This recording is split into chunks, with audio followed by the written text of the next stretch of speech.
आज मैं बहुत अपने आप को सौभाग्यशाली मान रही हूँ कि गुरु जी ने मेरे को आज ये संदेश दिया, जबकि रात को ही संदेश मिला और सुबह गुरु जी ने मेरे को ऐसे अपने हाथों से उठा के अब मेरे को संदेश दे दिया है कि आपने मेरे लिए कुछ बातें बोलनी है, जिससे मेरे को अपने आप को ऐसा महसूस हो रहा है कि गुरु जी कैसे, गुरु जी के बारे में, हम गुरु जी को अपने परिवार के बारे में और अपनी संगत के बारे में मैं गुरु जी को ये कहना, गुरु जी की एक वंदना कर रही हूँ कि गुरु जी ने, ये एक कृपा होती है जब किसी को संदेश मिलता है कि गुरु जी के लिए हम सत्संग करें, क्योंकि गुरु जी के लिए सत्संग करना, शब्दों में बयान करना, मुंह से शब्द निकालना और गुरु जी के बारे में रोज, गुरु जी के बारे में हम रोज कुछ ना कुछ मुंह से बोलते हैं, पर ऐसे बोलना गुरु जी के लिए मेरे को ऐसे लग रहा है कि जैसे मेरा रोम रोम के अंदर से, मेरे परिवार की तरफ से गुरु जी को हम कैसे स्वीकार करें कि गुरु जी ने हमें बुला लिया है। मेरे सारे परिवार की तरफ से, मेरे बेटी की तरफ से, मेरे हस्बैंड की तरफ से, मेरे माता पिता की तरफ से, मेरे भाई बहनों की तरफ से हम गुरु जी के मंदिर आश्रम में वंदना करते हैं कि कुछ भी बोलते वक्त थोड़ा बहुत गलत भी बोला जाए, क्योंकि गुरु जी के सामने, भगवान के सामने बात करना आसान बात नहीं होती, ये हम सबको पता है। और गुरु जी से बात करते वक्त मेरे को अभी भी जो रात को संदेश मिला, तब से मेरा रोम से ऐसे मेरे को पसीने आ रहे हैं कि मैं गुरु जी की महिमा कैसे, किन शब्दों में गाऊंगी। गुरु जी से मेरा जो नाता है, मैं सब संगत को बताना चाहती हूँ कि मेरा गुरु जी से जो नाता है वो मेरा नाता बहुत ज्यादा लंबा नहीं है।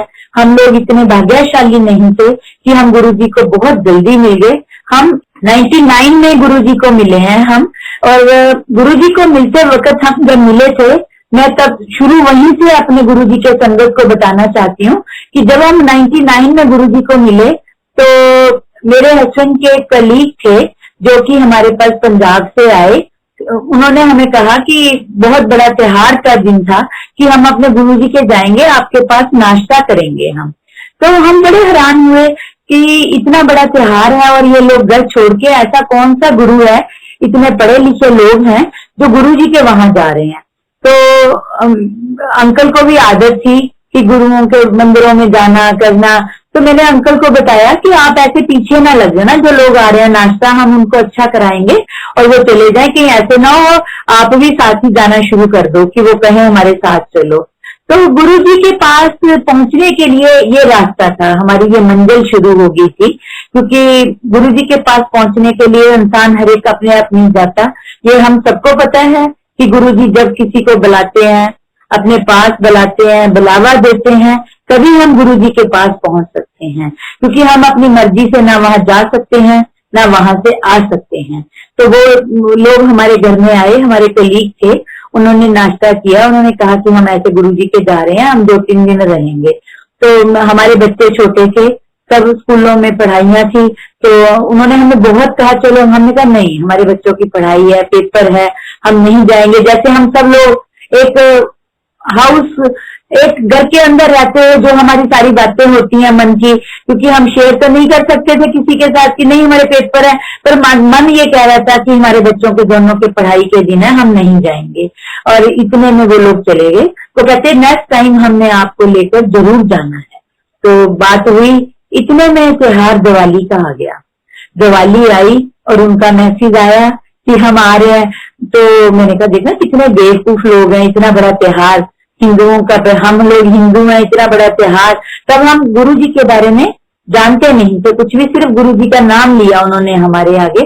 तो हमने कहा दिवाली का इतना बड़ा त्योहार छोड़ के ये घर से जा रहे हैं, तो मन को कुछ जमा नहीं, समझ नहीं आई कि ये मन क्या कह रहा है हमारा, क्योंकि हमारा मन बड़ा चंचल है, वो हमारे अंदर से बहुत तरह की बातें निकालता रहता है, बहुत तरह का शब्द निकालता रहता है, जो हम कई शब्दों को हम बाहर भी नहीं लाते, हम अंदर ही अंदर उन गुरु जी के शब्दों के लिए हम कहते हैं अरे बड़े लोग। फिर भी हमने कहा कि नहीं, चलो वो गुरु जी के प्रति श्रद्धा है अगले की, कि अगला जा रहा है तो बहुत बड़ी बात है, सेक्रीफाइस करना, अपना त्योहार छोड़ के जाना। तो इतने में दिवाली भी निकल गई, तो वो लोग चले गए। उसके बाद वो हमारे पास दोबारा लोहड़ी पे आए, जनवरी में आए। हमें नए साल पे आए, उससे पहले लोहड़ी से पहले, तो उन्होंने हमें इतना कंपेल किया कि आपने जाना ही जाना है। हमारे बच्चों के एग्जाम डेज और हम उनको छोड़ के दोनों को, अकेलों को, स्टूडेंट्स के पास, अपनों के पास, हम गुरु जी के आश्रम में अंपायर स्टेट में पहुंच गए। अंपायर स्टेट में पहुंच के जो लाइफ गुरु जी की हमने वहां देखी, उनसे हमारा मन से जो शब्द निकले वो मैं आज सचमुच आपको बता रही हूँ, क्योंकि हम छोटे से लोग कहाँ पे हम गुरु जी के साथ शब्दों में शेयर कर सकते हैं। तो मैं थोड़े से शब्द आपको बताती हूँ। जैसे ही हम अंपायर स्टेट के अंदर गुरु जी के आश्रम में एंटर किए, तो गुरु जी के जो अंपायर स्टेट में जो गद्दी है वो सब लोगों को पता है, राइट साइड पे थी। तो 9th 10th साइड पे मैं बैठी थी और मेरे पीछे मेरे अंकल बैठे थे। तो गुरु जी ऐसे लग रहा था कि जो मैं मन से बातें कर रही हूँ वो लगातार उनको समझ आ रही है और वो देख रहे हैं। मैं अपने हस्बैंड को इशारा कर रही थी कि अंकल को कि आप उठ के चलो, 12:30 हो गए, हम घर को जाएं। और मन उथल पुथल भी कर रहा था कि कितना पागल पर्सन है जो ऐसी जगह पे हमें लेके आया है जहाँ इतने बड़े बड़े लोग, अरुण शौरी की वाइफ बैठी है और डीजीपी पॉल की वाइफ बैठी है, पायलट बैठे हैं, बड़े बड़े लोग, मतलब जो भी एम्पायर स्टेट में सब लोगों को पता था गुरु जी के आश्रम में आते थे, वहां बैठे थे। उनको देख के हमारे मन से एक आवाज ये निकली कि कितना बंदा गलत है जो हमें लेके आया, कहाँ ये लोग बैठे हैं जो सब। क्योंकि वहां पे जब मैंने मन के अंदर ये शब्द सोचे तो गुरुजी ने दो बारी मेरी तरफ देखा। तो मैंने अपने अंकल को इशारा किया तो उन्होंने कहा, क्यों उथल पुथल मचा रखी है मन में, ठीक जगह पे आई है, कहीं गलत जगह पे नहीं आई। मैंने मन में सोचा, अरे गुरुजी को तो मेरे अंदर की बात पता लग गई। तो मैं थोड़ी देर और रुक गई। इतने में गुरुजी कहने लगे हमारे साथ जो हमारे कलीग थे शिमला का, कि लंगर लो। तो मैंने देखा कि अरुण शौरी जी की वाइफ वहां लंगर सर्व कर रही है। तो उनको तब उस टाइम पे उनको काफी बीमार थे, वो थोड़ा चलने लग गए थे। तो उन्होंने अपने हाथ से लंगर सर्व किया, 4 लोगों का इकट्ठे एक में से खाना, जो कि हर बंदे से को नहीं भाता कि हर बंदा प्यार से देखा कि इतना साफ सुथरे ढंग से लोग खा रहे हैं। तो मन ने थोड़ा तसल्ली दी, क्योंकि मन हमारा बहुत चंचल होता है, जो जिसको टकाने के लिए हमें गुरु मिले थे। और मेरा मन इतना चंचल था कि इस बस में मैं ज्यादा पढ़ती थी। तो इसीलिए उस मन चंचल के पास जब मैं गुरु जी के पास पहुंची तो बार बार मन कहे कि चलो यहाँ से, हमारे काबिल नहीं है ये जगह, हम कहीं जो रोटी खा रहे हैं उससे भी ना रह जाए। मैं आपको अपने मन की व्यथा सुनाती हूँ कि मन ये कह रहा था कि कहीं रोटी से भी ना छिन जाए। क्योंकि आपको पता है कि जो ऐसी जगहों पे जाके इंसान को, हरेक को पता नहीं होता कि वहां क्या होता है, डर लगता है। तो उस चक्कर में गुरुजी ने कहा कल फिर आना। तो हमारे जो कलीग थे वो हमें लेकर गए जब वहां से, तो उन्होंने कहा कि आप तो बहुत किस्मत वाले हो, आपको तो कल भी बुलावा आ गया, यहाँ तो दुनिया भटकती फिरती है कि हमारे साथ गुरुजी बात करें। तो जी हम दुविधा में पड़ गए कि बच्चे अकेले घर में, बेटा बेटी स्टूडेंट्स के साथ रह रहे हैं बच्चे, अब क्या करें। पर हमें रहना पड़ा, क्योंकि एक प्रभु का हुक्म होना शुरू हो गया था उस समय। उससे पहले जो व्यथा थी मन की वो भी चल रही थी साथ साथ। आपको पता है इंसान का मन ह्यूमन बीइंग है, टिकता नहीं है कहीं भी चला जाए उसको टकाने के लिए ऐसे गुरु के आश्रम चाहिए हमें, जहां से हमारे मन टिकने शुरू होते हैं। तो इतना मन चंचल था कि कभी मन कह रहा था जाएं, छोड़ो परे, कहता कह दिया क्या फर्क पड़ता है। कभी कहता था मन कि नहीं रुक जाओ। इतने में हमारे जो कलीग थे वो बहुत अच्छे थे, उन्होंने कहा कि नहीं आप रुकिए, गोल साहब आप रुकिए, आपको बहुत बड़ी कृपा होगी आपके ऊपर। तो हम इस शब्दों को, अब अपनी मन की व्यथा कहानी जो ऐसे शुरू हुई वहां से, तो गुरु जी की महिमा के बारे में, कि गुरु जी की महिमा वहां पे ऐसी थी जो मैं बताना चाहती हूँ। उससे पहले हमने इतनी साफ सुथरी जगह कभी मंदिरों की, कभी आश्रमों की नहीं देखी थी, या किसी गुरु के आगे, क्योंकि मैं बचपन से ही गुरुओं के साथ जुड़ी रही हूँ। शायद सब लोग जो काफी पंजाब से होंगे, मेरा सत्संग मैं जो सुना रही हूँ, रमी के शिव मंदिर था जहाँ शिव जी की मूर्ति थी, वहां से भी मेरा नाता बहुत रहा। बचपन से मैंने बड़ी सेवा की हूँ, क्योंकि मेरा परिवार गुरुओं के साथ जुड़ा रहता था। कहीं ना कहीं हम लोग सब गुरु जी के साथ जुड़े रहते थे, यहाँ तक कि कहीं भी कोई साधु संत मिले हमें, जहाँ पे भी हमें मौका लगा सर्विस के अंदर, जैसे जैन मुनि साधु पीयूष मुनि महाराज जी, उनके साथ हम जुड़े। और जो भी गुरु जहां भी हमें मिले, फर्स्ट पोस्टिंग पे शरवनपुरी जी कुरुक्षेत्र में हमें मिले, ऐसे हम जुड़े तो रहते थे हमेशा, पर हम गए वहां मत्था टेका अपना, और जैसे इंसान मांगता है भाई दे दे, सब सुख दे दे हमें, जो हम सुखों के लिए भागते फिरते रहते हैं दिन रात, उसी सुख को मांगने के लिए आज गुरुजी ने हमें यहाँ बुला लिया था। तो हम रात को जाके हरियाणा भवन रुके, सुबह सारा दिन भी वेट करनी थी गुरुजी के बारे में, हम अपने कलीग के साथ सारा दिन सत्संग करते रहे, गुरुजी के बारे में सुनते रहे, चुपचाप सुनते रहे। उन्होंने कहा कि मैंने बिल्कुल अपने आप को जो यहाँ पे सरेंडर कर दिया है, कि बहुत अच्छी बात है इंसान आश्रम में सरेंडर कर सके। तो इतने में शाम होगी, हम गुरुजी के वहां आ गए। तो गुरुजी किसी से बात तो करते ही नहीं थे, सबको पता है गुरुजी को तो अंदर की फोटो का ज्ञान था। गुरुजी फिर फोटो का मेरी का ज्ञान लेने लग गए। मेरे अंकल तो आंखें बंद करके बैठे रहते हैं, जहां भी जाएं मंदिर में वो आंखें बंद करके भगवान में इतना लीन हो जाते हैं कि उनको ये नहीं पता कि मेरे इर्द गिर्द कौन बैठा है। पर मैं बचपन से गुरुओं के सत्संग में रहती रही, ऐसा ही मेरा बचपन बीता था, बड़ी हुई थी मैं अपने परिवार में, तो मैं देखती रही गुरुजी की तरफ। गुरुजी की तरफ देखना आसान बात नहीं थी, हर इंसान नहीं देख सकता गुरुजी की आंखों के साथ, आंख नहीं दिखा सकता, मिला सकता अपनी। तो मैं गुरुजी के मुंह की तरफ देखी जाऊं, एक बार सत्संग की तरफ देखी जाऊं, एक बार गुरुजी की एम्पायर स्टेज के पर्दे भी देखती जाऊं, एक बार कारपेट भी देखती जाऊं कि इतने लोग यहाँ पे बैठे हैं, कुछ गिरा देंगे, इतनी भी मन में चिंता थी जो हम हटाते नहीं है, कहीं भी चले जाएं अपने मन की चिंता। तो वहां पे जो सेवादार थे उनके बारे में सोची जाऊं कि ये चाय इतनी बढ़िया, जिप्पी अंकल सबसे पहले रेड शर्ट ब्लैक पैंट में जिप्पी अंकल हमें वहां मिले। जिप्पी अंकल चाय लेके आए, उन्होंने बोला अंकल चाय ले लो, आंटी चाय ले लो। तो हमने चाय ले ली। वो दोबारा गुरुजी ने, मैंने उनको नोट किया गुरुजी का, गुरुजी ने इशारा किया उनको दोबारा आंटी को चाय दो आप। ये बात मेरी, मैं मतलब आंख से परख ली थी कि गुरुजी ने मेरे को इशारा किया उनको, जिप्पी अंकल को। इतने में भजन चल रहे थे जो वहां पे, वो ऐसे लग रहा था मन के क्वेश्चनों के आंसर दे रहे हैं जो हमें चाहिए। तो हमने वो भजनों को बहुत ध्यान से सुना। मेरा ख्याल है कि वो दिन ऐसा था जब मैंने उनका एक एक शब्द सुना उस भजन का। तो इतने में वो अपने एक वाइट बालों वाले अंकल थे, मल्होत्रा अंकल, तो वो चाय बांट रहे थे। इतने में वो, आपको सबको पता है, वो जरा डांट के सबको चाय दे रहे थे। मैंने कहा अरे ये कैसा आश्रम है जिसमें ये लोग चाय पिलाने वाले भी डांटी जा रहे हैं सारी संगत को।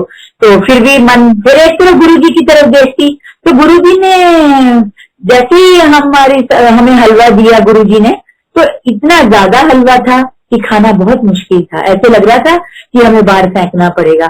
तो बार बार ये सारे संगत के लोग कह रहे थे सारे को खाओ, आपके मन के दुख दूर हो जाएंगे, आपके कष्ट दूर हो जाएंगे। तो तब जब हम उस स्टेज पे थे तो हमारे दुख का कारण क्या था, स्टेज पे कष्ट क्या था हमारे मन को कि लड़की 10th के एग्जाम दे रही है, टॉप कर जाए, लड़के को कॉन्वेंट स्कूल में एडमिशन हो गई है, अच्छी पढ़ाई कर ले।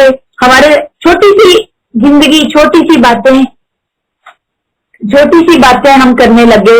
इतने में गुरुजी ने, जैसे हमें लंगर मिला उसके बाद सब लोग चले गए। सिंगला अंकल जो हमारे कलीग थे, और एक सिंगला अंकल और होते थे वहां पे, पहले दिन जो मिले थे, वो वहां पे हमें बैठे चाय पिलाते थे। उनका पूरा परिवार गुरुजी के साथ जुड़ा हुआ था। वो पंजाब से थे, थोड़ा हमें जानते, ऐसे बात हुई, जान पहचान हुई। तो हम कभी, एक बात आपको मैं सारी संगत को बताना चाहती हूँ, हम इतने टाइम से गुरुजी के वहां जा रहे थे, हमने कभी किसी से कभी कोई बात नहीं की।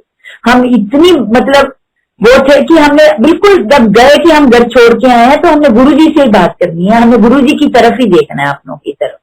तो मैंने गुरुजी की तरफ देखा, गुरुजी कहने लगे सिंगला अंकल को बैठ जाओ, दोबारा चाय पियेंगे। तो गुरुजी अपने कपड़े बदल के आए, गुरुजी का वो रूप गुरुजी ने देखा कि पूनम आंटी। तब उन्होंने मेरा जब नाम पुकारा तो मेरे को लगा मेरा नाम सिंगला अंकल ने ना बताया हो कहीं पे। तो गुरुजी ने नाम बोला, पूनम आंटी ठीक जगह पे आए हो, आते रहना और अपना मन को टिकाओ, आप ठीक जगह पे आई हो। क्योंकि मेरा मन घबरा रहा था कि वहां की चकाचौंध को देख के कि शायद हम गलत जगह पे आ गए हैं, क्योंकि डीजीपी पॉल साहब की वाइफ बैठी वहां पे। ऐसे लोगों को देख के हम भी थे, हम भी ऑफिसर थे, पर हम हरियाणा में थे, दिल्ली की चकाचौंध का हिसाब हम नहीं लगा सकते थे। तो इतने में हम वहां से गुरुजी से रवानगी ली। गुरुजी ने कहा आते रहना। हम चले गए। रात को ही हम 12 बजे वहां से चले, करनाल के लिए अपने घर पहुंच गए। वहां से हमारी गुरुजी की कहानी शुरू हुई जुड़ने की, कि गुरुजी ने हमें याद कर लिया, गुरुजी ने हमें बुला लिया, गुरुजी की कृपा होगी। इतने में हम गुरुजी के पास दोबारा से आए, हम हमारे वो कलीग्स के साथ हम दोबारा आए गुरुजी के पास। जब हम आए तो हम गुरुजी के पास आए तो गुरुजी ने हमें प्यार किया, ऐसे दूर से देख के जैसे गुरु लोगों का आशीर्वाद होता है वैसा प्यार मिला। बात कोई नहीं हुई हमारी गुरुजी के साथ, तो हम इतने में हम आना शुरू किया।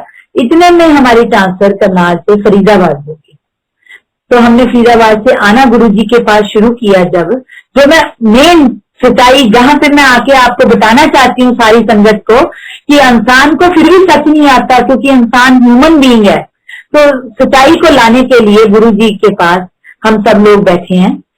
सामने से गुरुजी की गद्दी के ऊपर से सुंदर बाहें, दो जैसे विष्णु जी की बाहें होती हैं, वो आई, और उनके सुंदर बाहों में जो जैसे गहने पहने होते हैं, मुकुट होता है।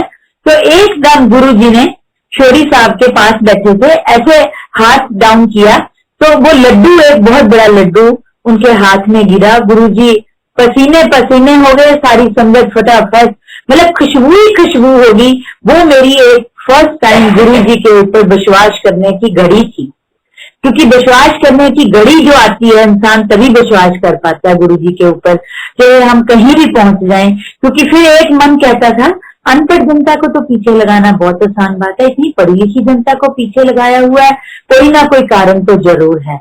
इतने में ये वाला जो गुरुजी की बाहें का आना, भगवान का वहां आना, कॉर्नर में लड्डू का भोग मिलना, थोड़ा सा किनका भोग हमारे हिस्से में आया, तो हमने वो खा के खुश हो गए। हम इतने में फरीदाबाद से आते थे तो हम गुरुजी के पास आना शुरू कर दिया। आप सबको शायद याद होगा कि शुरू शुरू में 6 दिन आना जरूरी, 6 दिन आते थे लोग, तो गुरुजी कभी कभी हुक्म कर देते थे 3 दिन आओ, रोज रोटी खाने आ जाते हो, 2 दिन आओ, तुम्हें शुक्रवार है, तुम्हारा वीरवार है। तो हम गुरुजी के शनिवार एतवार जैसे छुट्टी होती थी ऑफिस से, तो हम लोग आते थे, तो वहां से हमने आना शुरू किया। दुख की घड़ी ऐसे आई, दुख की घड़ी ऐसे आई कि गुरुजी के आना शुरू हुआ। थोड़ी सी मन की खुशियां मिली हमें कि मेरे फादर की फरवरी में डेथ हो गई। मैं उनकी डेथ से वापस आ रही थी पंजाब से, तो मेरा बहुत बड़ा एक्सीडेंट हो गया,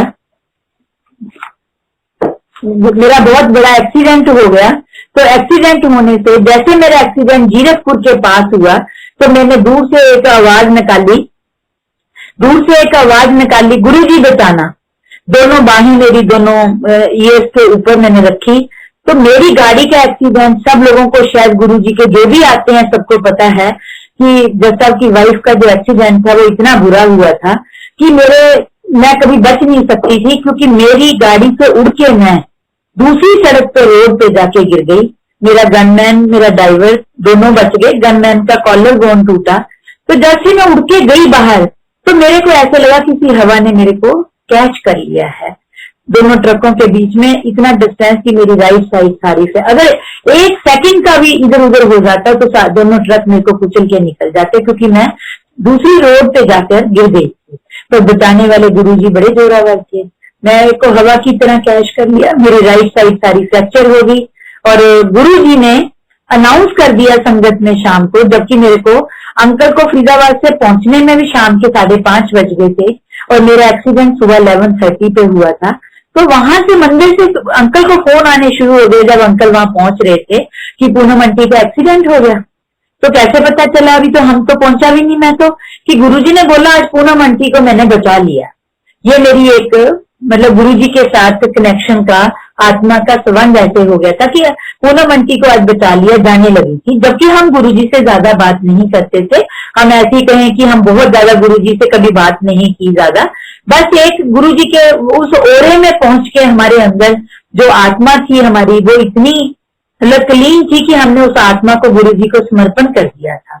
फिर वहां पे गुरुजी के वहां पे से मैसेज पहुंचा, तो हमें बहुत मतलब गुरुजी ने बचा दिया। रात को ऐसी घड़ी थी कि रात को तूफान अंधेरी इतना आया कि जब मेरे को लाया जा रहा था अपोलो में, कि ऐसे लगता था पूरा परिवार ही ना खत्म हो जाए, ऐसा तूफान अंधेरी था।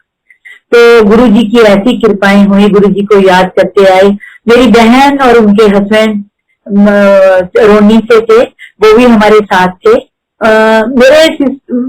मेरी सिस्टर का गुरुजी के पास आना तभी शुरू हुआ था जब मेरा एक्सीडेंट से पहले गुरुजी के पास हम लेके आए उनको। तो मेरे ब्रदर इन लॉ ने मेरे को अपना ब्लड तक दिया जब मेरा एक्सीडेंट हुआ। ये भी एक गुरुजी की महिमा थी कि रात को वहां 3 बजे कौन ब्लड अरेंज करने को हो जाता, पर इंसान इतना घबराया होता है कि उसको ये पता नहीं चलता कि कैसे होगा। ये भी एक जीवन का बहुत बड़ा मेरे साथ वो है कि जुड़ा हुआ नाता कि मेरे को खून दिया गया, ब्लड दिया गया, जो हम कभी सुना करते थे किताबों में या लोगों से सुना करते थे कि इसको ब्लड चढ़ा है। गुरु जी ने मेरे को वहां पे ऐसा मेरा जीवन शुरू हो गया कि मेरी राइट साइड सारी फ्रैक्चर होगी। मैं गुरु जी के साथ इतनी जुड़ी हुई थी कि मैं कहती कि मैं ना बहुत थोड़ी बहनी सी थी कि मैं हॉस्पिटल का पानी नहीं पीऊंगी, मैं हॉस्पिटल में मेरे खाने को मैं खाना नहीं खाऊंगी। मैं ऐसी वहां 20-22 दिन हॉस्पिटल में पड़ी रही। वहां पे गुरुजी के आशुतोष साहब गए, फिर वहां पे गुरुजी के पास कहने लगे नहीं आंटी ठीक हो जाएगी, बच गई है आंटी ठीक हो जाएगी, आप चिंता मत करिए। वही गुरुजी का पानी, गुरुजी का लौटा वो मिलना शुरू हो गया, पानी पिया। ऐसी महिमा हुई कि डॉक्टर बंसल जो मेट्रो हॉस्पिटल के हैं, बहुत बड़े डॉक्टर हैं, उनसे गोयल साहब का मेरे एक्सीडेंट से पहले मैं आपको छोटी सी बात बताना चाहती हूँ कि हम छोटा सा धर्म भी जब कर देते हैं तो वो हमारे साथ गुरु लोग कैसे चला देते हैं उस धर्म को। इनके पास कोर्ट में एविडेंस पे आए थे, तो जैसा को आदत थी कभी भी किसी को कोई भी टाइम वेस्ट नहीं करने देते ये कभी भी। तो वो डॉक्टर साहब को इन्होंने कहा जी आप साइन करिए, चाय पिए और निकलिए, आपका काम हो गया एविडेंस पे आयों का। तो वो डॉक्टर साहब ना उसके बाद 2-3 बारी आए एविडेंस पे, जब तक छुट्टी पे थे वो मिले नहीं उनको। तो उन्होंने रीडर से पूछ लिया कि जब तक छुट्टी लेने वाले पर्सन तो नहीं थे, वो कैसे छुट्टी ली हुई है उन्होंने। तो उन्होंने बताया कि ऐसे ऐसे उनकी वाइफ का एक्सीडेंट हो गया है, वो अपोलो हॉस्पिटल में है। देखो महानता गुरुजी की कृपाओं की महानता, गुरुजी की कृपा। मैं इनको कहती थी मैं घर पे नहीं जाना, मेरा यही इलाज होना चाहिए क्योंकि घर में मेरी सेवा करने वाला कोई नहीं है। हमें जेंट्स लोग ही मिलते हैं ऑफिस से काम करने वाले, लेडीज नहीं होती थी हमारे ऑफिस से प्रोवाइड। तो गुरुजी की महिमा ऐसी हुई, गुरुजी का पानी पिया, डॉक्टर साहब पहुंचे, वो मेरे को कहने लगे मैडम एक बात बताइए आप छुट्टी क्यों नहीं लेना चाहते वहां। मैंने कहा मेरे पास कोई ऐसी नर्स नहीं है जो मेरी सेवा कर सके, क्योंकि जिन लोगों ने मेरे को देखा है मैं 3-4 महीने तो मैं साइड भी नहीं ले पाई थी क्योंकि मेरा इतना बड़ा एक्सीडेंट हो गया था। तो मैं वहां पे डॉक्टर साहब कहने लगे क्या बात करते हो मैडम, जैसे आप घर पहुंचोगे आपको नर्सों की लाइन लग जाएगी आपके आगे। और उनकी एम्बुलेंस ही आई वहां से, हॉस्पिटल से नर्स ऐसी आई, ऐसी गुरुजी की महिमा हुई मेरे ऊपर कि आप सोच नहीं सकते। गुरुजी ने ऐसी कृपा की मेरे ऊपर कि जो मेरे को नर्स मिली, जब तक मैं 3 साल तक अपने कदमों से चलने नहीं लगी वो नर्स ने कभी छुट्टी नहीं ली। ये देखो ना गुरुजी की महिमा, गुरुजी की महिमा कैसे गाऊं, कैसे बताऊं आपको संगत को कि गुरुजी पे विश्वास तो करके देखो गुरुजी के ऊपर कि गुरुजी क्या कर देते हैं। ये जीवन की कहानी गुरुजी के साथ शुरू होगी। इतने में 6 महीने बाद मेरे को व्हील चेयर पे एक दिन गुरुजी ने आज्ञा दी। वो आज्ञा नहीं देते थे कि लेके आओ यहाँ पे पेशेंट को, कि मेरी कृपा हो रही है। तो एक दिन उनको बात की गई उनसे कि मैं पूनम आंटी बहुत ज्यादा चाहती है मंदिर में आना, क्योंकि पागल मन होता है हमारा मन बार बार ये नहीं कहता कि गुरुजी कृपा छोड़ रहे हैं। हमें लगता था वहां जाने से ज्यादा कृपा होगी गुरुजी के। तो मेरे को व्हील चेयर पे वहां लाया गया। व्हील चेयर अंपायर स्टेज में आपको पता है वो बरामदे से बाहर खड़े रहे, बरामदे में अंदर आई। गुरुजी ने एक बार भी मेरी तरफ आंख उठा के नहीं देखा। ये बड़े मतलब एक मन को दुख होने की बात थी कि मैं इतनी दूर से चल के आई और गुरुजी ने देखा भी नहीं, क्योंकि गुरुजी को क्या लग रहा था वो हम नहीं ना सोच सकते, ना हमारी फिल्म सोच सकती है अंदर की, वो गुरुजी की फिल्म ही सोच सकती है गुरुजी के बारे में। तो गुरुजी की फिल्म तो ये कह रही थी कि इसको तो ठीक होने में भी बहुत समय लग जाएगा, ये कहाँ मेरे सामने आ गई है। तो गुरुजी की तो फिल्म को अंदर की फिल्म तो ये थे, कहते आगे से पूनम आंटी को मत लेकर आना। तो काफी समय तक मैं नहीं आई। जब मैं व्हील चेयर पे आई तो उसके बाद मैं दोबारा व्हील चेयर पे नहीं बैठी। जब मैं गुरुजी के आश्रम में आके अंपायर स्टेट में गई, ये मेरी कहानी शुरू होगी गुरुजी के विश्वास के लिए। वहां पे जितने भी लोग वहां पे आते थे, जितने भी लोग वहां पे सेवा करते थे, सब लोगों से मैं इतने मन से प्यार करती थी कि वहां की रूल्स रेगुलेशंस मेरे लिए कुछ नहीं थे। वहां के रूल्स रेगुलेशन हम इतने मन से मानते थे, इतने मन से मानते थे कि कभी हमने किसी का बुरा नहीं माना था। बस हमें एक ही खुशी थी कि हम गुरु जी के पास खड़े हैं, गुरु जी की छाया में खड़े हैं। क्योंकि जैसे अब लोग बार बार कहते थे, गुरु जी ये कहते थे कि ये नहीं करना, गुरु जी वो कहते थे ये नहीं करना, पर हमने अपने मन की बात को भी हमेशा गुरु जी के आगे रख के रखा। जैसे हम सत्संग, आज भी सत्संग करते हैं गुरु जी का, आज भी हम घर में गुरु जी के नाम का खाना बनाते हैं। जब कभी भी हमें जीवन में सत्संग करने का, संगत को लंगर खिलाने का मौका मिला, तो हमने प्याज नहीं यूज किया, क्योंकि मेरे को मन के अंदर, क्योंकि मैं संतों के साथ जुड़ी रही हूँ, आश्रमों में जुड़ी रही हूँ, मेरे को ये था कि नहीं, इतने बड़े गुरु के लिए जो प्रसाद है मेरा, वो बिना प्याज का बनना चाहिए। लोग कुछ भी कहते रहे, मैंने कभी विश्वास नहीं किया इस बात पे। मैंने गुरु जी के साथ अपना नाता जोड़ के रखा। दुगड़ी में गुरु जी के, माता जी के उस पे जाना हमारा, वहां पे हमें गुरु जी के पंजाब के लोगों से मिलना, हमें देख के किसी से हम बात नहीं करते थे कभी भी, हम खुश हो जाते थे देख के कि अच्छा गुरु जी के ये भी आता है, गुरु जी के वो भी आता है। तो ये गुरु जी का एक विश्वास बनाने के लिए गुरु जी ने ना, मतलब ऐसा, जैसे कभी कोई मुसीबत आ जाती ना, तो भोले वाले लोग थे, हम छोड़ देते जाना कि ले गुरु जी ने हमारे तो काम खराब कर दिया, हमारे तो गुरु जी मानते नहीं है ना। इतने में मुसीबत ठीक हो जाती, फिर खुश हो जाते हैं, अरे गुरु जी की कृपा होगी हमारे ऊपर, गुरु जी ने ऐसी कृपा कर दी कि मुसीबत से निकाल दिया। ये मुसीबतें हर इंसान के जीवन में, हर ह्यूमन बीइंग है हम घरेलू लोग हैं, हम कितने भी बड़े बन जाए, गुरु मुसीबतें आती रहती हैं। जरूरी नहीं होता कि अगर हम गुरुओं के साथ जुड़ गए तो हमारे ऊपर मुसीबत ना आए। वहां पे हमारे गुरु जी के वहां आश्रम में जाने में, उस ओरे में जाने में, बच्चों की अच्छी पढ़ाई होने में भी हम सोचते थे गुरु जी की कृपा हो रही है हमारे ऊपर, क्योंकि बचपन से बच्चे हमारे पढ़ाई में बहुत अच्छे रहे थे।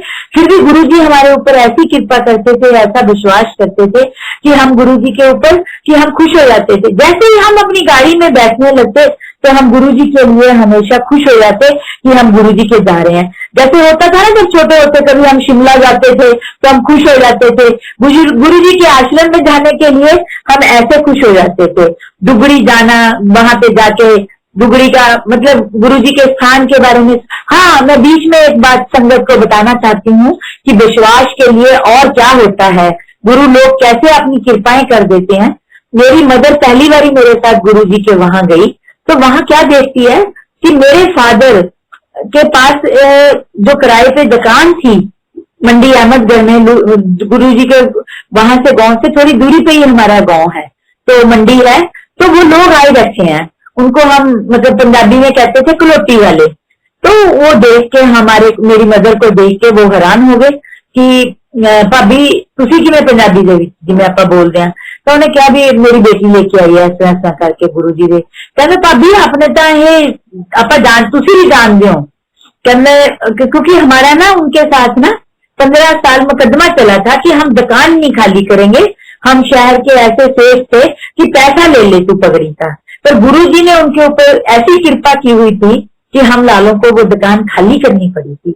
जैसे ही मेरे को वो बंदा दिखा, मैं छोटी थी क्योंकि रोज की घर में चर्चा होती थी इन विषय में, तो मैं उसको कहा, मैंने कहा अच्छा इस गुरु के सहारे से तुमने हमारे से दुकान खाली करवा ली थी, देख ले तू हमें वही मिल गया फिर दोबारा आके। फिर ये होते हैं विश्वास, क्योंकि गुरु जी का विश्वास कायम करने के लिए गुरु जी ने बहुत तरह के तरीके हमें सामने दिखाए, हमारे बहुत तरह के तरीके हमें सिखाए कि गुरु जी के आश्रम में कैसे अंपायर स्टेट में हम जब जाते, सुधा आंटी को देखते, हम कहते कितनी किस्मत वाली है सुधा आंटी जिसके घर में इतने बड़े संत रहते हैं। हमें बस यहाँ तक, क्योंकि जब हम रनी के गुरु जी के जाते थे ना, तो सब लोग कहते थे कि देखो कितने संतों के नजदीक हैं ये लोग, कि इनको संत प्यार करते हैं। हमें नहीं पता होता, हमें उसके बाद हमने जब ऐसे सोचा तो हमें सीट पीछे मिलनी शुरू होगी, हम सबसे लास्ट में बैठते और हम अरदास हो जाते कि हाय हमें पीछे सीट मिली है। तो फिर बस हम देखते कि गुरु जी पीछे तक देख तो रहे हैं। इतने में हम सबका ये जीवन शुरू हो गया। इतने में हम फरीदाबाद से ट्रांसफर हो गए, पानीपत ट्रांसफर हो गए। एक दिन गुरु जी का मैसेज आया कि मैं सुबह वहां से संगत लेके चंडीगढ़ जा रहा हूँ। हाँ, बीच में हम अपने सेशन जज को लेके आए, लेडी को वहां पे हम अपने एक सेशन जज बनने वाले थे, उनको लेके आए वहां पे गुरु जी के पास, क्योंकि हमारे मन में ये विचार था। गुरु जी कहते थे जितने आप संगत को यहाँ लेकर आओगे उतना आपका ज्यादा कल्याण होगा, क्योंकि इंसान लालची है ना, वो अपने कल्याण के लिए बहुत कुछ करता रहता है। तो ऐसे हम लेके आए। तो जो हमारे 10 साल से जिन्होंने हाईकोर्ट जज बनना था, वो मेरे को कहते क्या कह रहे हैं तेरे गुरुजी? तो मैं क्या, जब वो हाईकोर्ट जज बन गए तो मैंने उनको बोला मेरे गुरुजी कहते थे ये हाईकोर्ट जज बन जाएगा है। तो इसे ऐसे तरीके से हम खुश होते रहते थे गुरुजी के मन की बातें करके, मन में सच्चाई लाते। तो वहां पे जिप्पी अंकल का हमारे से मिलना, हम बड़े खुश हो जाते कि ये तो गुरुजी के नजदीक है। और भावना कोई नहीं होती थी कि ये गुरुजी के नजदीक है, सुधा आंटी है गुरुजी के नजदीक है, अरे किस्मत वाले हैं, जोशी अंकल है, चाय बना के लेके आते हैं, गुरुजी के कान में बात करते हैं, है ना, गुरुजी से हलवा प्रसाद खाना खूब सारा लेके खुश हो जाते। तो ऐसे करते करते हमने जीवन अपना शुरू कर दिया। गुरुजी पानीपत आए, वहां पे संगत के साथ हमें वहां पे शादी में लेके जाना, पंजाब में मैसेज कर दिया, पटियाला शादी में गए हम। और जहां भी हमें 2-4 जगह गुरुजी ने मौका दिया, हमें काबिल समझा तो हम गए, क्योंकि गुरुजी ने जैसा गुरुजी ने हुक्म किया ऐसा होता था। जो गुरुजी ने हुक्म कर दिया वो सिर माथे पे है, क्योंकि हमें औरों का तो नहीं पता। हमें गुरुजी के बारे में हमने कभी मन में कभी भी विचार नहीं लाया, कभी मन में सोचा भी नहीं कि गुरुजी के मन के लिए भी गुरुजी हमारे ऊपर जो मुसीबतें आई उनके बारे में हमने कभी नहीं सोचा कि गुरुजी ने हमारे ऊपर कृपा नहीं की। तो गुरुजी ने एक दिन क्वेश्चन किया कि आपने घर बना लिया? तो हमने कहा नहीं गुरुजी। तो कहते बना लो लगे हाथ उनका, जैसे गुरुजी बोलते थे। तो हमने कहा हम तो सोच भी नहीं सकते, एक फ्लैट है हमारे पास। आप सोच सकते हो गुरुजी की ऐसी कृपाएं हुई कि हमारे पास, हमने जब प्लॉट लिया कोठियों के, तो हमें गुरुजी कहने लगे एक नहीं बहुत सारे घर होंगे तेरे पास। मैंने कहा लो गुरुजी, एक घर का मुश्किल, अपने मन से कहती 3 कमरों के फ्लैट की दिक्कत है और गुरुजी कोठियों की बातें कर रहे हैं। ऐसा समय भी आ गया कि हमारे पास घर हो गए, हमें रहना चूज करना मुश्किल हो गया कि हमारे गुरुजी ने ऐसी कृपाएं कर दी हमारे ऊपर। जब गुरुजी गए मंदिर में से, तो हम सोच नहीं सकते कि आप लोग तो सब गुरुजी के नजदीक हो गए, गुरुजी के पास ज्यादा जाते आते हो गए, हमें तो दूर से आना जाना होता था। तो जब हम गुरुजी के शेषनाथ साहब ने रिटायर होना था, तो मैं वहां की कथा सुनाती हूँ आपको अपने गुरुजी के विश्वास के बारे में, कि जब हमने रिटायर होना था तो हमारा गनमैन हमारे साथ था। तो मैंने इनको रास्ते में बोला अब हमें किसी ने पहचानना है, मंदिर में हम रिटायर हो जाएंगे, हम कैसे जाएंगे, इतनी भीड़ में मैं चल नहीं सकती, मेरी टांगे नहीं काम करती। इतनी बात कह के चुकी हूँ, गुरुजी के आश्रम में जाके उतरी हूँ, बड़े मंदिर में जाकर उतरी हूँ। बड़े मंदिर में उतरने की देर थी तो वहां से मैसेज मिला कि मेरे गनमैन को तुम किसके साथ आए हुए हो। उसने कहा मैं क्यों बताऊं किसके साथ, क्योंकि थोड़ा मोटे दिमाग का था वो। तो उसने बताया कि मैं क्यों बताऊं किसके साथ आया हूँ, तेरे पागल, तेरे गुरु साथ से हमें आरती करवानी है। वो दिन से और दिन गुरुजी ने तो आगे स्थान दे दिया हमें। हम सोच ही नहीं सकते गुरुजी के आश्रम में जाएं, कितनी भी भीड़ हो, किसी को कुछ भी ना बोले, आगे स्थान मिल जाता है हमें। देखिए आप गुरुजी की कृपाएं, और जिंदगी में जो चाहा जैसा चाहा वैसा मिला। मुसीबतों की भी कोई कमी नहीं रही।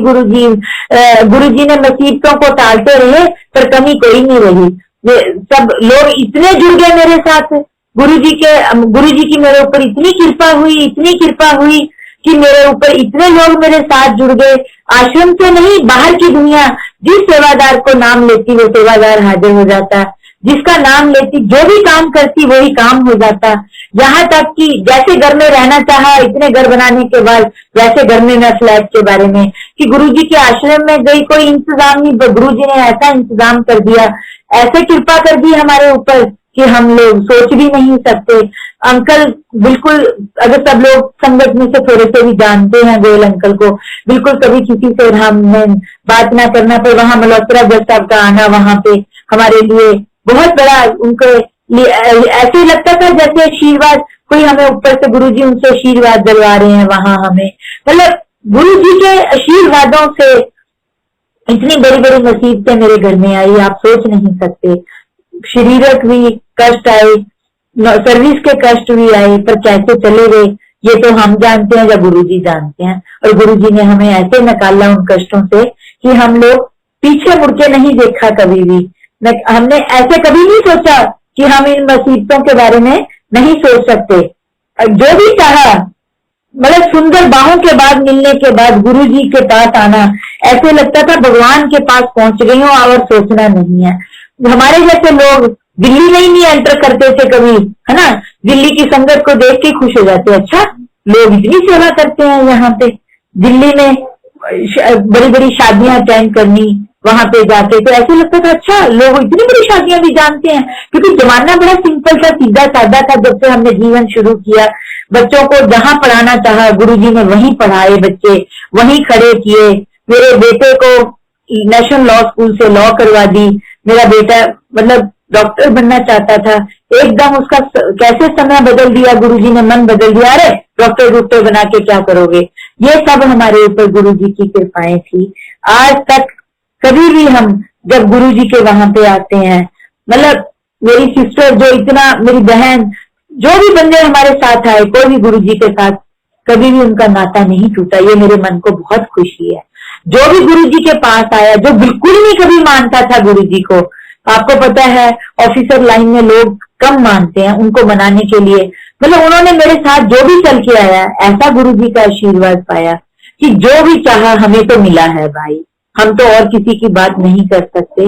जिसको भी चाहा, जिससे भी जो भी चाहा, मतलब जहां तक कि हम चंडीगढ़ ट्रांसफर होके गए रिटायर होने के बाद, तो एक दिन ऐसी बात होगी कि हमें संगत में जाना है। यहाँ बड़े दिन हो गए आए, अपना घर सेट कर लिया, जज साहब को द्वारा से कमीशन में जॉब मिल गई 5 साल के लिए। हम उस कमीशन में गए, मतलब वहां पे जाके जनरल दपिंदर का मिलना, वहां पे हमें मतलब अनुराग अंकल का मिलना, वहां पे अरण शोरी अंकल का मिलना, वालिया अंकल का मिलना, जो हमें सब देख के खुश हो जाते थे हम एक दूसरे को कि ये गुरु जी की सेवा करते हैं।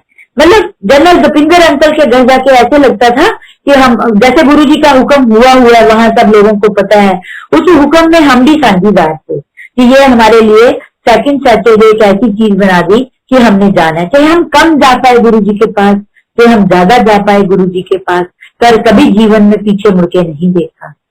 मतलब ऐसा समय आया कि बहुत मुसीबतें आई, बहुत ऊपर मुसीबतें आई। जज साहब का बीमार होना, वहां पे इनको थोड़ी हार्ट की दिक्कत होगी, ऐसे भगवान की तरह गुरुजी आके खड़े हो जाते हैं हमारे साथ। आज भी कोई भी मुसीबत हमारे ऊपर आती है, हम ऐसे गुरुजी आके खड़े हो जाते हैं कि हमें समझ नहीं आता गुरुजी को कैसे पता चल गया। मन थोड़ा उदास था 3-4 दिन से, बहुत ज्यादा मन परेशान हो रहा था कष्टों से, घर में बहुत बड़ी डेथ हो गई थी उसकी वजह से। पर गुरुजी ने देखो कल को मेरे को अपने आप अपने साथ जोड़ लिया, अपने साथ स्नेहा दे दिया कि आजा पूनम आंटी अब तेरी बारी आ गई है। क्योंकि हमने तो कभी ऐसा सोचा नहीं है कि हमें सत्संग करना है। जब हमने, हाँ, हम गुरुजी की महिमा जरूर गाते रहते हैं। पुरानी संगत नई संगत हमें सब अच्छी लगती है, हमें ऐसा कुछ नहीं है कि पुरानी संगत के लोग हैं या नई संगत के लोग हैं। जब भी मौका मिलता है गुरुजी हमें किसी को भी मिलाते हैं गुरुजी। तो मतलब जैसे बाहर वाले जो बरांडा था उसमें सब लोगों को पता है, बैठ के वेट करना कि अंदर आपके बारी आएगी, लाइनों में बैठना, लंगर का मिलना, तावले होके घर के सारे बच्चे जिनको लाउड नहीं था, छोटा मोटा एक आधा बच्चा जो बड़ा हो गया था साथ जाता, खूब हलवा खाता, खूब खुश होता। ये गुरुजी की महिमा थी। गुरुजी जब ये कहते ना, जब हम गए थे 300-400 लोग थे, ज्यादा से ज्यादा 500 लोग होते होंगे गुरुजी के पास, कि बड़ी बड़ी लाइनें लगेगी। हम मन से सोचते देखना लाइनें 500 बंदे पूरे नहीं होते, यहाँ पे लाइनें लगेंगी। तो वो समय जब आते देखा हमने, तो लगा कि कल युग में गुरुजी अवतार बन के आ गए। और आज भी हम चाहे मतलब मंदिर अब चाहे बंद हो गए थे, पर गुरुजी की कृपाएं इतनी रही ऊपर कि हम दोबारा, हमें फिर कमीशन और मिल गया गुड़गांव में, हम उसमें आ गए। क्योंकि सर्विसमैन को तो ये होता है कि हम काम लगे रहें, हमारी सेहत ठीक रहेगी। मेरा बेटे की शादी हुई, मेरे सोचती थी मेरा बेटा थोड़ा सा ना कम मानता था भगवान को, कम मानने वाला पर्सन था वो। आज तक भी वो शायद गुरुजी के आश्रम में नहीं आया। कब गुरुजी की कृपा होगी ये बात के लिए मैं रोज सोचती रहती हूँ। पर मन में ये सोचती थी इसकी शादी जैसे घर में मैं चाहती हूँ वैसे घर की लड़की आ जाए, कहीं ऐसे ना हो। और आप सोच सकते हो जो सोचा था मन में वही वैसे ही घर में शादी हुई उसकी, वैसे ही मेरी, हमने जीवन में जो कुछ पीछे हमने मुसीबतें काट के छोड़ दिया था वो दोबारा पा लिया हमने। ये गुरुजी की महिमा थी हमारे ऊपर। अब तो हमारे पास एक ही है कि गुरु जी हमेशा हमारे ऊपर ऐसी कृपाएं रखें, ऐसी हमें संगत के साथ जोड़ी रखें कि गुरु सारी संगत गुरु जी की हमेशा गुरु जी के पीछे भागती रहे। गुरु जी की सेवा में सब लोग तत्पर रहते हैं। सत्संग, हमने तो अपना सत्संग देखो ना, हम गुरु जी के साथ कितना जुड़े हुए थे कि जैसे हमने अपने नए घर लिया, यहाँ पे सत्संग करवाया और कोरोना से पहले हमारे घर में सत्संग हो गया, गुरु जी का लंगर लग गया। ये भी एक खुशी की बात है। लोग बड़े बड़े भी सोचते रहते हैं कब लंगर करवाएं, कब संगत करवाएं। इसीलिए गुरु जी के साथ जुड़ने के लिए अंदर से भावनाओं का जोड़ना, अंदर से। और हमने देखा है लोगों को वहां पे, ऐसे बच्चों को देखा है जो गुरु जी का पानी पिलाते थे और बहुत बड़े अफसर बन गए। यही तो बातें हैं मन की जो हम शेयर नहीं कर सकते किसी से, किसी को बताते नहीं है। जो लोग मतलब गुरु जी का हुक्म के बिना वहां पे पत्ता नहीं जुड़ सकता। ये बात हमेशा हमारे को अपने मन में याद रखनी पड़ेगी। और गुरु जी का कल्याण जो है वो हमारे साथ जुड़ा रहे, मंदिर के साथ, सत्संगों के साथ जुड़ा रहे, सारे सत्संग भाइयों के साथ जुड़ा रहे वहां पे। हाँ, गुरु जी चाहे तो सब कुछ बदल सकते हैं। जैसे हम कहते हैं ना कि गुरु जी हमेशा कर्म भी बदल सकते हैं। गुरु जी के पास ताकत है, पर यह है कि कितनी कृपा हम उनसे ले सकते हैं, कैसी कृपाएं हम उनसे ले, किस भावना से हम सुबह उठते उनसे कुछ मांगते हैं। तो मैंने तो कभी नहीं सोचा कि मैंने आज ये मांगा है तो मेरे को नहीं मिला। और कैसे बताऊं गुरु जी की महिमा। वहां के सत्संगी जो इतनी सेवा करते हैं, वहां पे इतनी सेवा करते हैं, उनके प्रति कैसे हम अर्पण हुए, कैसे हम अपनी भावनाओं को अर्पण करें। मेरी बेटी जो कि बिल्कुल गुरु जी के साथ जुड़ी हुई है, गुरु जी के साथ ऐसे जुड़ी हुई है कि वो कहती है मैंने सब कुछ अपना गुरु जी को अर्पण कर दिया। जितनी भी मुसीबतें आए गुरु जी को ना छोड़ना भैया। ये हमारी सत्संग अंकल आंटियों से अरदास है कि गुरु जी को कभी ना छोड़ना। हम जब चंडीगढ़ जाते थे ना सत्संग में, हम 5 साल चंडीगढ़ लगा के आए हैं, तो आप मान नहीं सकते कि वहां पे हमारे सत्संगी भाइयों ने, नवराज अंकल ऐसे जुड़ गए हमारे साथ। नवराज अंकल जो गुरु जी के साथ जुड़े हुए थे, गुरु जी के साथ स्कूटर पे भागते थे, वो नवराज अंकल भी हमारे को मिल गए। देखो ना आप कृपाओं, मतलब कैसे कृपाएं होती हैं इंसान के ऊपर कि संगत के सारे लोग जुड़ गए वहां पे हमारे साथ। जब हम चंडीगढ़ से आए तो आपको एक बात हंसी की बताती हूँ।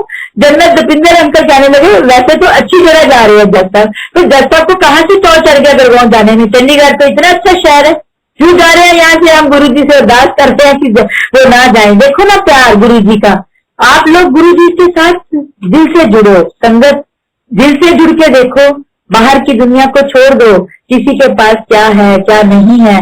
जितना हमें मिलना है हमारे भाग्य ने, गुरु जी ने हमें दे देना है। ये मत सोचो, हम तो गुरु जी के आने से पहले हम सोच भी नहीं सकते थे उस दुनिया के बारे में, जो दुनिया वहां पे आती थी। हाँ, अफसर जरूर थे हम, पर हम बहुत दूर रहते थे ऐसी दुनिया से। तो वहां आके देखा हमने कि गुरु जी के पास जो दुनिया आती है, दुखी वो भी है। हमने इससे ज्यादा नहीं सोचा कि जो इतने बड़े बड़े लोग भी दुखी होते हैं। हमने उनके आंसू गिरते देखे, बिरला का परिवार आता देखा वहां पे, बड़े बड़े लोग देखे, बड़े बड़े सारे अपोलो टायर वाले रौनक अंकल देखे वहां पे, परिवार को देखा। तो हमने जब ये परिवार देखे तो हमने कहा कुछ कहीं ना कहीं सबके कष्ट होते हैं, गुरुजी सबके कष्ट काटते हैं, इसीलिए इतने लोग इनके पीछे लगे हुए हैं। हम आज भी जब गुरुजी के आश्रम में आते हैं, आप सोच नहीं सकते कि मैंने आपको पहले भी एक अपनी घटना सुना दी है कि मैं सोचती थी आज के बाद आश्रम में आना ही नहीं होगा ना। गुरुजी कहने लगे तू कैसी बर्तनी है मेरी, है जो ऐसा सोच रही है। और घर में कभी परिवार में कभी किसी चीज की ऐसी गुरुजी ने कमी नहीं छोड़ी। गुरुजी ने जो हम मतलब यहाँ तक कि मेरा इतने बड़े एक्सीडेंट होने के बाद मैं चल नहीं सकती थी, मेरा 130 kg वेट हो गया था, मैं आपको बताऊं। और मैंने सोचा गुरुजी की कृपाएं जब अगर होती है तो मैं अपने पैरों से चल के दिखाऊंगी। और आज मैं अपने पैरों से खूब अच्छा चलती हूँ और मेरा बिल्कुल वेट कम हो गया है गुरुजी के पास। तो मैं आपको एक बात और बताना चाहती हूँ गुरुजी के विश्वास की। हम चंडीगढ़ में एक हाईकोर्ट जज के घर में गुरुजी गए हुए थे। वहां एक हमारे कलीग की लड़की BA फाइनल में अभी पढ़ती थी। वो मेरे पास आके कहती आंटी आप इन गुरुजी को जानते हो ना। मैंने कहा हाँ। कहती ये कुछ भी कर सकता है? मैंने कहा हाँ कुछ भी कर सकते हैं। कहती मेरे को जज भी बना देंगे? मैंने कहा हाँ बना देंगे। भाई आप सुनोगे बात ध्यान से गुरु जी की कृपाओं की। वो लड़की ने कैसी भावना से जुड़ी, उसकी शादी अभी बीए पढ़ती लड़की की शादी एक जज से होगी दिल्ली हरियाणा में। आप सोच सकते हो, जब हम ऐसी कृपाएं देखते हैं, वो लड़की एक जज की बीवी बन गई। तो इस चक्कर में जहां भी हम खड़े होंगे, जो भी हम सोचेंगे हमें मिल जाएगा वहां से। हम क्या कैसे क्या कर सकते हैं गुरु जी के लिए? सिर्फ एक अपनी वंदना कर सकते हैं गुरु जी के लिए, गुरु जी के भक्तों के लिए। मेरे मतलब सिस्टर का बेटा होता था अनु, छोटा सा पतला सा स्मार्ट था। जब मैं गुरु जी की आती तो वो मेरी उंगली पकड़ के कहता मौसी मेरे मोढे से चल पड़ पकड़ के, तो हम बड़ा हंसते। अब वो इतना लंबा जवान हो गया तो वो कहता था मैं देखना कितना लंबा हो जाऊंगा गुरु जी की कृपा से। ये बात मेरे को आज भी याद आती है उसकी। तो हम लोग ने मतलब जीवन में गुरु जी के सत्संग जब भी करवाया, सब संगत हमारे घरों में आई। कभी हमें ये नहीं महसूस हुआ कि गुरु जी की संगत हमारे घर में सत्संग में नहीं आई। ये गुरु जी की कृपाएं हैं। गुरु जी की कृपाओं को याद करते रहो। जो भी वहां आता कुछ भी कहता रहे, हमें गुरु जी ने कभी कुछ नहीं कहा। हम ऐसे ही कहें, हमने तो उनकी कृपाओं को देखा है अकेले। जो उनकी कृपा थी उसके बारे में हम और क्या बताएं। मेरा ख्याल है कि समय काफी हो गया। अंकल गुरु जी के बारे में मतलब जो भजन है कि तू सारा कुछ चाहिए तो तू सब कुछ कर सकता, मैंने सारा दिन वही भजन कि कर्मा नु भी बदल सकता वा। बस यही बात एक मेरे याद रहती है सारा दिन। बस गुरु जी कोरोना की दवाई निकाल दें, दोबारा संगत थोड़ी सी रौनक में आ जाए, मंदिर में आ जाए, थोड़ा सा हलवा खा जाए गुरु जी के संगत में आकर। यही एक मन से भावना रखते हैं और तंदुरुस्त रहे सारी गुरु जी की संगत। गुरु जी उन पे कृपाएं रखें। और क्या कहूँ गुरु जी के बारे में समझ नहीं आ रहा, इतना कुछ है कहने को कि कैसे हम गुरु जी के बारे में और कुछ कह नहीं सकती। मैं कैसे कहूँ, सारी रात भी सोचती हूँ ना, कभी तो ऐसे लगता है कि गुरु जी कहते होंगे मेरे को तंग कर रही है। सारी रात मैं गुरु जी की महिमा के बारे में सोचती रहती हूँ कि ये गुरु जी हमेशा ऐसी महिमा रखना, ऐसी तंदुरुस्ती रखना कि गुरु जी की कृपाएं मतलब हमारे बच्चों की शादियां, हमारे लिए एक बेटे की शादी, मेरे बेटे की शादी, मेरे सिस्टर के बेटे की शादी, मैंने अपने बेटे की शादी के लिए ये सोचा था कि मेरे बेटे की शादी ऐसे घर में हो जाए यहाँ पे जैसा मैं चाहती थी। आप सोच नहीं सकते वैसे घर में शादी हो गई। हाँ, तो इसीलिए गुरु जी की कृपाओं के लिए हम क्या बोलें, क्या कहें। गुरु जी की संगत, जो संगत में लोग गुरु जी के साथ जुड़े हुए हैं, ज्यादा गुरु जी के बारे में ज्यादा जानते हैं, हमें नहीं पता। पर हमें इतना पता है जब गुरु जी की कृपा लेना चाहते हैं तो गुरु जी कृपा कर देते हैं। हम तो गुरु जी के फूल देख के, गुरु जी के मंदिर की सजावट देख के इसी में ही अपना मन भा लेते हैं, मन से खुश हो जाते हैं। जय गुरु जी।